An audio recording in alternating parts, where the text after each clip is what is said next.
भैया लोग साइड हो जाएंगे। मतलब आप लोगों को भी झूमना है। यहाँ पर महिलाएं जितने भी माता बहने हैं वो भी झूमेंगे। तैयार है? बिल्कुल, क्योंकि ऐसा मौका बार बार किसी को नहीं मिलता।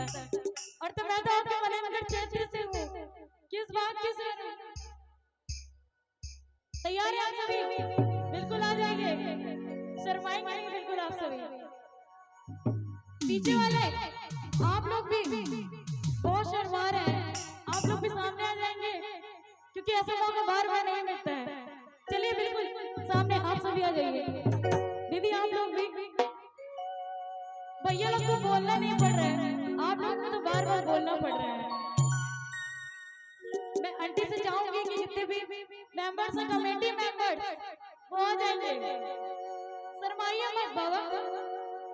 जो बाबा से प्यार करता है वो कभी शर्माता नहीं है।